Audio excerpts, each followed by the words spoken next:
ايه يا بطل؟ تعبت؟ انا عارف انت حاسس بايه دلوقتي. انت قاعد بعد يوم شغل طويل 12 ساعة او يمكن اكتر. جسمك متكسر من الشغل والمواصلات، وقاعد بتنهد من ثقل الشغل وطول السعي. تفتح الموبايل تفك عن نفسك شوية، تلاقي ناس في سنك اتجوزت. تعمل سكرول تلاقي الدنيا مقلوبة، أسعار بتطير في السماء، حروب وكله بيضرب في كله. بلاش نشوف اللي بعده، تلاقي شروط الجواز اللي خلاص بقت تعجيزية، وانت لسه واقف مكانك. مش بتحلم برفاهية، انت بس عايز تعيش بكرامة وتتجوز بالحلال. عمال بتحسبها بالورقة والقلم، بتلاقي ان كل ما تقرب خطوة تلاقي الدنيا بترجعك 10 من أسعار الشبكة والمهر أو حتى القايمة. فتحس بوجع في قلبك، ويجي السؤال اللي كلنا بنسأله لنفسنا كل يوم: هو أنا ماشي صح ولا غلط؟ ولا أنا اللي متأخر؟ ولا إيه بالظبط؟ اسمعني كويس يا صديقي، أنت مش متأخر، أنت بس عايش في زمن بيخليك تحس إنك متأخر. أولاً، خدعة الكمال بالزواج. أول حاجة لازم تفهمها يا صديقي إن الاستقرار النفسي مش معناه إنك لازم تتجوز عشان تكمل. أنت إنسان كامل بصلتك بربنا وبسعيك. المجتمع بيحاول يبرمجك إنك ناقص أو دايما في وضع الانتظار لحد ما تتجوز، وده وهم بيخليك على طول متوتر. أنت دلوقتي في مرحلة البناء، الوقت اللي غيرك بيضيعه في صراعاته ومشاكله أنت بتستثمره في مستقبلك، في دماغك.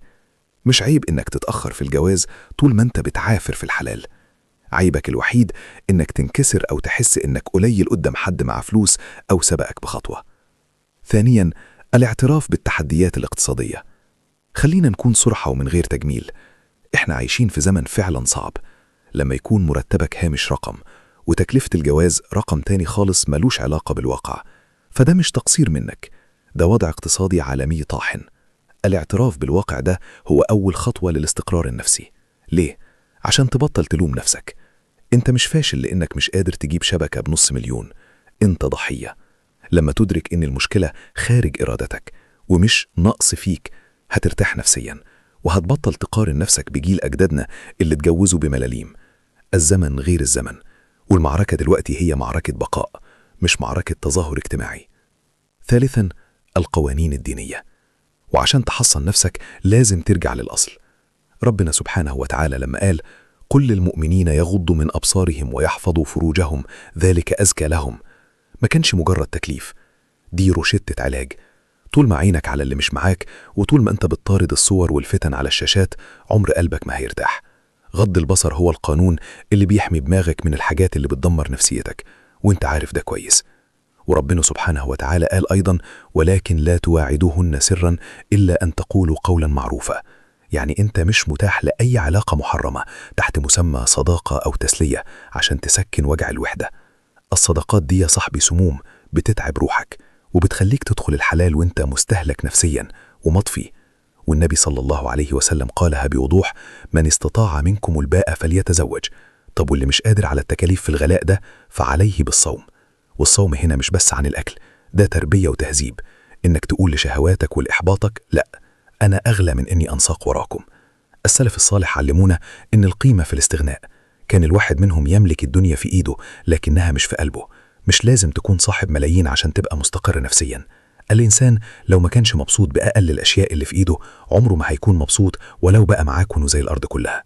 والاستقرار هو إنك تنام وإنت عارف إن فلوسك حلال وسعيك حلال. وكما قيل: صبرك على تأخير الزواج أهون بكثير من صبرك على سوء الاختيار. رابعاً، الحلول العملية ما وراء العاطفة. إزاي تفضل متزن بعيداً عن الكلام العاطفي؟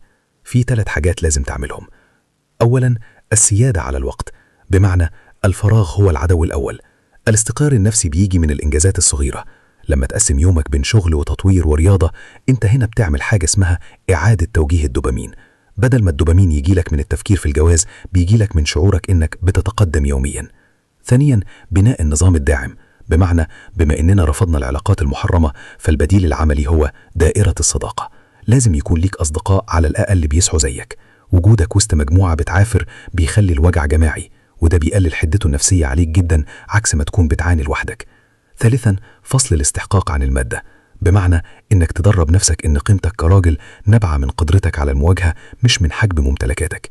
دي مهارة نفسية اسمها الصلابة العقلية، إنك تقدر تمشي في الشارع وإنت مش معاك تمن الموبايل اللي في إيد غيرك، ومع ذلك حاسس إنك إنسان طبيعي وقد تكون أعلى منه بعقلك وعفتك.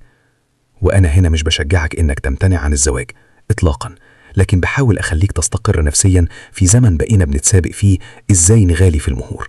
وفي النهاية يا صديقي حابب أقولك اثبت، لأن الحلال يستاهل. لكل شاب بيتغرب عشان يكون نفسه، ولكل واحد شغال 12 ساعة عشان يفتح بيت بالحلال وما يمدش إيده للحرام. ارفع راسك، انت اللي شايل الدنيا على كتافك. تأخير الجواز مش فشل، دي جامعة الصبر، هتتخرج منها واحد من اتنين، يا إما بتتجوز يا إما بتستغني بالله، والاتنين نصر. خد قرارك، مش هتخلي المجتمع يزود ضغطك، هتخلي ضغطك هو اللي يصنع منك راجل. وصدقني فرج ربنا قريب، واللي بيصبر على الحرام ربنا يعوضه بالحلال من حيث يحتسب ومن حيث لا يحتسب. استقر نفسيا بصلاتك، بشغلك، وبإنك راجل في زمن قل فيه الرجال. اثبت يا بطل، الحلال يستاهل السعي، وانت تستاهل انك تكون فخور بنفسك. كان الله في عون كل شاب يكافح لأجل الحلال.